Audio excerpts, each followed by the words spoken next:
The pen was already in my father's hand when I walked through the door. His fingers trembled. The clipboard rested against his knees, and my stepmother, Renee, stood beside him with her hand flat on the bed rail. Not comforting him. Just positioned. Like a wall. The hospital room smelled like bleach. Dad's chest rose in shallow movements, like he was rationing air. His lips were cracked. His eyes looked glassy. "Sign it, Raymond," Renee said softly. Her voice was too calm. The nurse near the window wasn't watching. Or maybe she was trained not to. My brother Caleb leaned against the far wall, arms crossed. When I stepped forward, he fixed me with a flat, bored look, the one he'd been using on me for months. The one that said I was already being difficult just by being in the room. "Don't," he said quietly. But I was already moving toward the clipboard. Renee's shoulder swung in front of me like a door slamming shut. The pen scratched across the bottom of the page. DNR. Do not resuscitate. My father had just signed an agreement to let himself die. The only person in the room who looked upset about it was me. I felt something break inside me. Quietly. Like a thread pulled too tight, finally giving way. My name is Naomi Vale. I am 31 years old, and my father once called me his miracle. He raised me alone after my mother left when I was 4. He worked nights driving freight trucks and still made every school play, every parent-teacher conference, every birthday. He built Vale Logistics from nothing, 2 vans and pure stubbornness. By the time I finished high school, the company had 12 drivers and a proper office on the east side of town. He was the kind of man who fixed things. Broken fridge, broken friendship, broken spirit, Dad could steady whatever was falling apart. Then he married Renee 7 years ago. I was 24 and I tried hard to like her. I noticed, though, the way she asked questions. Not curious ones. Inventory questions. She wanted to know what things were worth. After his stroke 3 months ago, everything shifted. Renee took over his accounts to help. Caleb started speaking on Dad's behalf even when Dad was right there in the room. And somewhere in those 3 months, I had stopped being his daughter. I had become an obstacle. A variable in someone else's plan. The DNR was not the first decision they had made without me. I didn't sleep that night. I sat in the hospital parking lot for 2 hours after the signing, staring at the steering wheel. My hands were still cold. The kind that doesn't warm even when you press them together. At home, I opened my laptop and tried to log into Dad's insurance portal. I'd had the credentials saved for 6 months, since he'd asked me to check a premium renewal. The page loaded. I typed them in. Wrong password. I tried his birthday backward. The name of his first delivery van. His college team. Wrong. Wrong. Wrong. I clicked Forgot Password. It asked for the recovery email on the account. The address that came up wasn't mine. It wasn't Dad's either. I recognized it immediately, Renee's personal email, the one she'd made me write down once for forwarding. She had changed the access while he was hospitalized. I sat back and stared at the screen for a long moment. My father was in a hospital bed unable to hold a glass of water steady, and someone had gone into his insurance account and removed both of us. Not as an oversight. Not by accident. This had been done with intent. The next morning I returned early, hoping to reach Dad before Renee arrived. I was almost at his room when voices carried down the corridor. Renee and Caleb, speaking low. I stopped just before the corner. The longer he stays like this, the more it costs, Renee was saying. Every day is another number on a bill we'll be paying for years. Caleb's voice, so how long before it transfers? A pause. Then, soon. But only if everything stays clean. No drama, no interference. I pressed my back against the wall. My heart knocked so hard I was sure they could hear it. Transfer. Not recovery. Not what the doctors thought. Transfer. They were talking about moving my father's assets while he was still breathing, still in that bed, still alive and trusting. I thought about the insurance portal. The changed password. The new recovery email. I thought about how many times in the past 3 months I had noticed something small and set it aside, telling myself I was being uncharitable. Paranoid. Unkind. I walked quietly back down the hallway the way I came, my shoes silent on the linoleum. I did not confront them. I did not let them see my face. I needed to be careful. And I needed to start writing everything down. I was back the following morning when the nurse stopped me at Dad's door. She was young and looked uncomfortable, holding one hand up carefully. "I'm sorry. Immediate family only right now." I blinked. "I am immediate family. I'm his daughter." She glanced at her clipboard. "We have authorized visitors on file. You're not listed." My stomach dropped, but I kept my voice even. "Who updated the authorized visitor list?" She hesitated, then said nothing. But the discomfort on her face told me it had happened recently, and recently meant deliberately. "I'd like to speak with a charge nurse," I said. "And a patient advocate, if one's available." She nodded quickly and stepped aside. Standing in that hallway, I made myself a promise. I would not shout. I would not cry where anyone connected to Renee might see it. I was going to be so calm, so organized, so carefully documented that nothing I said could be dismissed as emotion. They had rewritten the rules while I wasn't watching. I was going to learn every rule better than they did. I was going to use each one with precision. And I was going to be patient enough to let the truth do the damage on its own. I called Dad's insurance company from the parking lot. I kept my voice light, almost casual. I said I was calling to confirm coverage details for my father, Raymond Vale. The representative was friendly and efficient. "The policy is active," she confirmed. "Can you confirm the current beneficiary?" I asked. A pause while she clicked through her screens. "The beneficiary was updated recently," she said. My throat tightened. "How recently?" "Approximately 6 weeks ago." 6 weeks ago, Dad had been hospitalized for less than 2 weeks. He had been on medication that made him confused and slow. He'd been forgetting conversations an hour after we had them. He had asked me the same questions 3 times in one visit. His hand shook when he tried to hold a cup of water. And in that window, someone had walked him through changing the beneficiary on his life insurance policy. "Is there a process to flag a beneficiary change for review?" I asked carefully. "If there are concerns about the circumstances under which it was made?" The representative's tone shifted. "If there are concerns, we have a formal process for that," she said. "Would you like me to connect you with our fraud team?" "Yes," I said. "Please."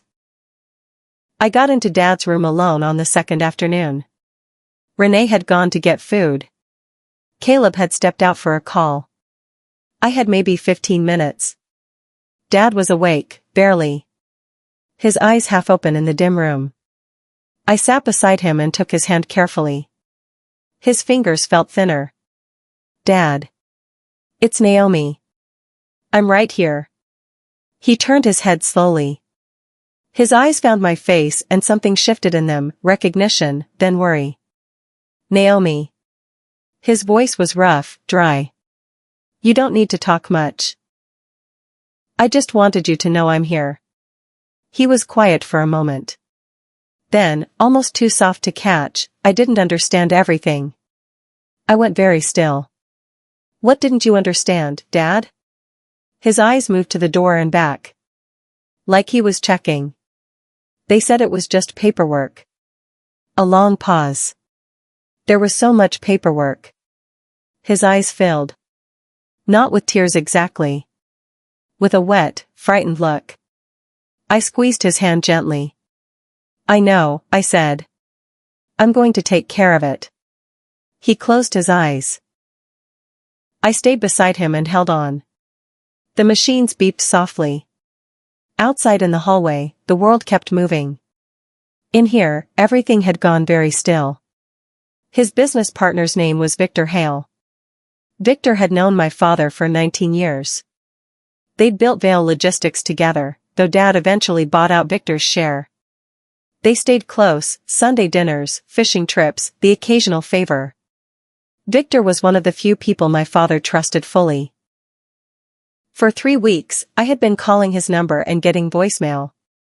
Then, on the second evening, my phone buzzed with a text. Naomi. Something isn't right. I need to talk to you. Not at the hospital. Not on the phone. Can you meet me tomorrow? I stared at the screen. Victor wasn't dramatic. He was steady, careful, practical. If he was reaching out now, after 3 weeks of silence, something had genuinely scared him. I typed back immediately, yes. Where? He sent an address. A diner near his office, across town. I set my phone down and looked at the notes I had been keeping, dates, amounts, observations. 3 pages already. I added Victor's name to the top. Something else had occurred to me as I wrote it down. I was not the only one who had noticed the cracks. Someone outside the family, someone with no stake in the outcome, was also alarmed. I was no longer alone in this. The next morning I went to the bank before meeting Victor. Dad had banked at the same branch for 22 years. I didn't have account access, Renee had arranged that, but I had something better. A letter my father had written 2 years ago, witnessed by his attorney, authorizing me to inquire on his behalf in matters of financial concern. I had kept the original in a fireproof box under my bed. The branch manager, a quiet man named Paul, read the letter twice and asked me to wait. When he returned, his expression was carefully neutral. There has been significant account activity, he said slowly. Several large transfers. All within the last month. While he was hospitalized, I said. He didn't confirm it. But he didn't deny it either. Given the circumstances you described, I'd recommend you speak with our fraud and compliance team. He slid a card across the desk. Today if possible. Outside, I sat in my car and called Bernardo Say, Dad's attorney. Voicemail. I left a message that was short and very clear. Something was wrong, I needed to see him as soon as possible, and I had documentation. Then I drove to meet Victor. I came back that afternoon to find Renee in the waiting room with an audience. Dad's cousin Bridget. His old neighbor Frank. 2 women from their church. They were seated in a loose circle, and Renee was speaking in a low, sorrowful voice, shaking her head gently. When she saw me, she raised her voice just enough for the group to hear. She's been making this so much harder than it needs to be. Raymond is exhausted, and instead of letting him rest, she keeps stirring things up. It's not fair to him. Bridget looked at me with uncertain eyes. Frank looked away. I felt the strong pull to defend myself. To explain. To correct the version of me being painted right there in that room. But I didn't. I hope everyone gets a chance to visit him, I said quietly. Then I walked past and went to find the patient advocate I had requested the day before. Because that was the thing about Renee's strategy, it depended entirely on me reacting the way she expected. If I shouted or cried or made accusations in a waiting room, I became exactly the unstable person she was describing. She needed my emotion to make her story work. I was going to be the one thing she wasn't prepared for, unreactable. Victor was already at the diner when I arrived. He sat in a corner booth with papers spread in front of him and a coffee gone cold. He had always been a steady, unhurried man, but that morning he looked like he hadn't slept. He stood and shook my hand with both of his. We sat. He turned the papers toward me. Ownership transfer documents. Vale Logistics. My father's company. These were sent to me last week, Victor said. Someone wants me to countersign a transfer of your father's majority share to a holding company registered 3 months ago. I studied them. The signature line for Dad was, he showed me a message thread, someone communicating with him through my father's email address. But the writing was wrong. Too clipped, too businesslike. Dad wrote the way he spoke, warm, rambling, full of side notes. These messages were nothing like him. Someone else had been sending them. That night I spread everything on my kitchen table. Insurance change, 6 weeks ago, while Dad was hospitalized and medicated. Bank transfers, multiple large amounts, all within the last 30 days. Renee's access to his insurance portal. The ownership transfer documents Victor received. Messages sent from Dad's email that didn't sound like him. The DNR, signed by a man who told me he didn't understand what he was agreeing to. Looked at separately, each thing could be explained. Grieving wife managing difficult circumstances. Honest mistakes during a family crisis. Laid out in order, on the same table, at the same time, the pattern was unmistakable. This was a plan. It had a timeline. Someone had looked at my father, weakened, confused, trusting, and begun methodically converting his assets before he could recover enough to object. The DNR was not about quality of life. It was about removing a witness. My hands were not cold anymore. They were very steady. I opened a fresh document and typed everything out in order. Dates, observations, evidence. I wrote it the way Dad had always told me to write anything important, clearly, without drama, just the facts lined up in a row. I tracked down the nurse who had been on duty when the DNR was signed. Her name was Adiz. She was finishing a long shift and looked tired, but when I asked for a few minutes she agreed. We sat in a small room near the nurse's station. I kept my voice quiet. I just want to understand what my father was like when he signed the DNR, I said. Not medically. I mean, was he asking questions? Did he seem sure? She looked at her hands. I can't speak to his state of mind officially, she said carefully. But, off the record, he did ask questions. Several times. He kept saying he wanted to make sure he understood. She paused. He was told it was standard. Routine. By whom? She looked toward the door and said nothing more. Thank you, I said. I left her to her shift. But I went directly to the patient advocate's office and told her everything. A man who asked repeated questions before signing. Who said he didn't understand? Who had a recent stroke and was on sedating medication, surrounded by people who stood to gain from his death. The advocate wrote it down carefully. Then she picked up her phone. Dad's attorney, Bernard Osei, called me back the same afternoon. He listened without interrupting. When I finished, there was a short silence. How soon can you come in? He said. I was at his office within the hour. Bernard was methodical and unhurried. He reviewed the documents Victor had given me. He looked at my notes from the bank visit. He read the timeline I had typed up the night before, every date and amount in sequence. Then he leaned back in his chair and said the word that changed everything. Coercion. Not as a question. As a conclusion. The insurance beneficiary change alone, given the timing and his documented medical condition, gives us grounds to act, he said.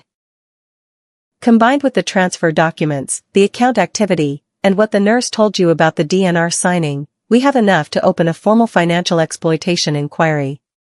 He picked up the phone and made 2 calls. Both brief, both professional. I sat across from him and felt the weight of what was starting. Slowly, carefully, with documentation as the engine, the process was engaging. I need everything you have, Bernard said when he hung up. Every screenshot, every date, every scrap of paper. I opened my bag and set 2 full folders on his desk. Bernard had a contact at the hospital. A patient rights specialist who handled exploitation cases. She reviewed the visitor authorization changes herself. She pulled the hallway footage and called me that same evening. I have the recording from the 2 hours before the DNR signing, she told me. It shows your stepmother physically blocking access to your father's room twice. Once when a hospital social worker approached. Once when you arrived. I closed my eyes briefly. She didn't want witnesses, I said. Or alternatives, she replied. A social worker's visit at that point would have triggered a standard competency evaluation before the DNR was processed. The hospital's Ethics and Patient Advocacy Board had already been notified. An internal review was open. It would not make the news. It was procedural, institutional, quiet. Which was exactly what made it powerful. This was not Naomi Vale making accusations. This was the hospital's own process finding irregularities in its own records. Renee had spent months building a story. She had told it to family members, to nurses, to anyone who would listen. She had made me the villain so many times I think she had started believing it herself. She had forgotten that institutions don't care about stories. They follow documentation trails. I had one ready. The patient advocate met with my father alone. I was not present. That was exactly the point. No family members. No one with a stake in the outcome. Just the advocate, my father, and a quiet room. She was with him for 40 minutes. I waited in the corridor. Caleb passed at one point and stopped sharply when he saw me. What are you doing here? Visiting our father. He looked at the closed door. Who's in there with him? A patient advocate. Standard practice when a patient has signed a significant medical directive and concerns have been filed. Something moved across his face, surprise, then a flicker of uncertainty. It was the first crack I had seen in him since the hospital room. Renee doesn't have a vote in standard hospital procedure, I said pleasantly. He walked away without answering. When the advocate came out, she gave me no details. Patient privacy. But before she turned to leave, she said one thing. He wants to see you. Alone. I walked in and sat down. Dad looked at me with clearer eyes than I had seen in weeks.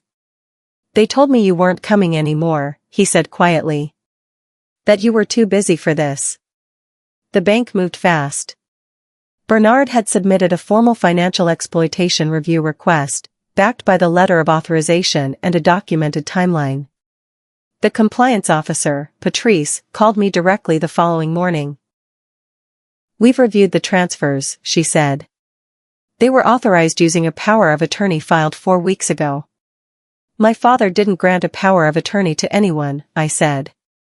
That's what we're investigating. The notarization has been flagged. The notary's stamp appears on 3 documents from the same day. We're verifying whether your father was physically present for all of them. And the accounts? As of this morning, all outgoing transfers are frozen. The freeze stays until the review is complete. I thanked her and sat quietly after the call ended. The accounts were frozen. The insurance change was under investigation. The hospital ethics board had opened its own inquiry. Victor was working with Bernard. The ownership transfer documents were in my attorney's hands. Renee didn't know yet. Every piece I had quietly gathered, every note I had written in those still hours when the house was dark, it had all found its place. What had looked like a neat, airtight plan was about to show its seams. Renee found me in the hospital cafe on the afternoon of day 3. She had clearly just learned about the frozen accounts. Her composure was intact but only barely, like a surface that looks solid until you press it. She sat across from me without asking. You are tearing this family apart, she said. Controlled. Quiet. The same tone she had used when she told Dad to sign. I wrapped both hands around my coffee cup. I'm protecting my father, I said. He signed the DNR. That was his choice. He signed a document he told me he didn't understand, I said. While on sedation. While his recovery email had already been changed. While his beneficiary had already been updated. While you were standing right next to him. I held her gaze evenly. If everything was done properly, it will survive an investigation. Won't it? Something moved across her face. Not guilt exactly. More like rapid calculation, counting pieces and discovering gaps where there should be none. You'll regret this, she said quietly. I looked at her and said nothing for a moment. Then, no. I don't think I will. She stood and walked out. I watched her go.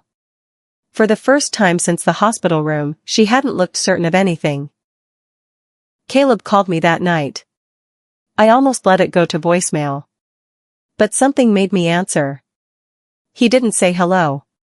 He just said, she moved money to an account I've never seen before. I waited. She told me it was for Dad's care, he said. She said the transfers were so funds would be ready if a large bill came in. I believed her. Still I waited. The account she used, I looked it up today. It's a private holding company. Not a care fund. I didn't know that. I need you to understand I genuinely did not know. His voice had changed completely. The flat, detached tone from the hospital room was gone. He sounded like my actual brother, the Caleb who used to call me from college late at night just to talk, before Renee had spent years quietly realigning his loyalties so that her version of everything became the version he repeated. Are you willing to give a statement? I asked carefully. A long pause.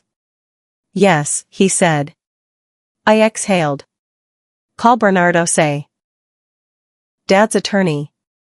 Tomorrow morning, early. Is Dad going to be okay? I don't know, I said honestly. But he's going to have a real chance.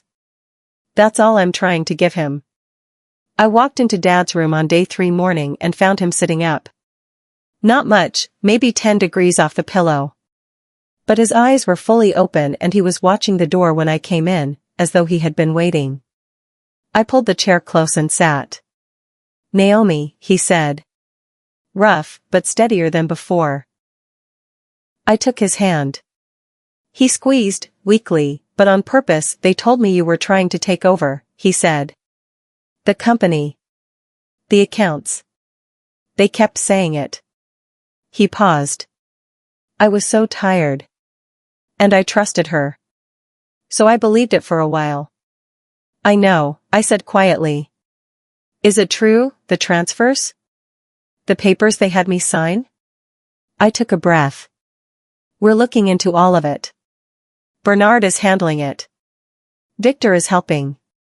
You don't have to do anything except get stronger. He was quiet. I should have seen it coming, he said. You were sick, I said. And you loved her. That's not a flaw. That's just how you are. He looked at me for a long moment. You never gave up on me. I had to look down at our joined hands so he wouldn't see my face. You raised me not to, I said. The financial exploitation investigation was officially opened on day 3. Bernard had filed the petition the afternoon before. By morning, the Adult Protective Services Unit had assigned a case number. Investigators began reviewing documents. The bank's compliance team compiled a transaction timeline, 14 transfers totaling a significant sum, all initiated within 30 days of my father's hospital admission. The power of attorney used to authorize them was sent for forensic document review. An examiner would assess whether my father's signature matched his verified pre-stroke baseline samples. Victor submitted the ownership transfer documents and a suspicious email thread to the investigators. The holding company listed as the intended recipient was traced to a registered agent. Renee's name did not appear directly on the registration. But Caleb had given his statement that morning, and his testimony closed several important gaps. The hospital ethics board had completed its internal report and sent findings to the attending physician and hospital administrator. The DNR had been formally flagged for reevaluation under patient protection protocol. Piece by piece, document by document, the structure Renee had spent months building was being examined in full daylight. It had looked solid in the dark. In the light, every place it didn't hold together was visible. Renee's authority was revoked on the afternoon of day 3. The hospital notified her that pending active investigations, she was no longer the authorized decision-maker for my father's care. The ethics review had found sufficient irregularities to support a temporary reassignment. A court-appointed neutral guardian would oversee his medical and financial decisions until the investigation resolved and Dad was well enough to manage them himself. When Renee arrived at the hospital that afternoon, the charge nurse met her at the door. She could visit his family. She could not access his chart, influence care decisions, or act on his behalf in any capacity. Caleb told me about it later. He said she stood in the corridor for a long moment without moving. Then she turned and walked back to the elevator. That same afternoon, the bank confirmed the accounts would remain frozen indefinitely pending the fraud investigation. The holding company that had received the transferred funds was also flagged for review. I was not there to witness any of it. I was sitting with my father, watching a nature program on the small hospital television, listening to him ask me to get him a fruit cup from the vending machine down the hall. Her plan had taken months to build. It had taken 72 hours to come apart. Victor called with news the next morning. The ownership transfer of Vail Logistics had been halted entirely. Because the documents had been prepared without a verified signature from Dad. And because Victor had refused to countersign once he understood what was happening, the transfer had no legal standing. Victor's attorney had filed to dismiss all pending claims against the company. The holding company position to receive the shares was now part of the same financial crimes investigation as the bank transfers. My father's company was safe. I sat with that before driving to the hospital. This company Dad had built from 2 vans and stubbornness. 30-something employees. His name on the building. Still his. When I got to his room, I didn't mention any of it right away. We just sat together quietly. He asked me small questions, what I'd been eating, whether I was sleeping. Normal questions. The kind you ask when you feel like yourself again. Then he said, "Tell me everything. I want to know all of it." So I told him. In order, calmly, just the facts. When I finished, he was quiet for a long moment. "You did all of this," he said. "We did it," I said. "Victor. Bernard. Caleb, at the end. And you, just by staying here." On the morning of day 4, my father revoked Renee's power of attorney. Formally. In writing. Witnessed by 2 hospital staff members and a mobile notary Bernard's office arranged. Dad read every line himself, slowly, asking questions where he needed clarity. His hand was steadier than it had been in weeks. He signed his name clearly and deliberately. The revocation was filed by midday. By evening, her name had been removed from every account, every authorization, every document where it had appeared. The insurance beneficiary change was reversed as part of the fraud review. The company accounts were secured under a temporary arrangement while Dad recovered. Renee called Caleb that night. He didn't share the details. He just texted me, she wanted help. I told her no. I held my phone and thought about that. My brother, who had stood against me in that hospital room with his arms folded, had chosen differently when someone showed him the truth. People are more complicated than the roles they take on for a while. I went to the hospital the next morning. Dad was eating breakfast when I walked in. He looked up and smiled, slow and tired but warm, genuinely his. "You're late," he said. "I brought good coffee," I said. "Then you're forgiven."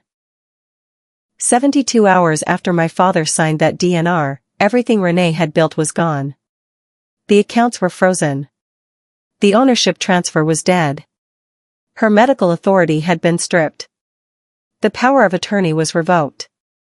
The fraud investigation was formally open, and Caleb's testimony made it nearly impossible to claim the transfers were innocent.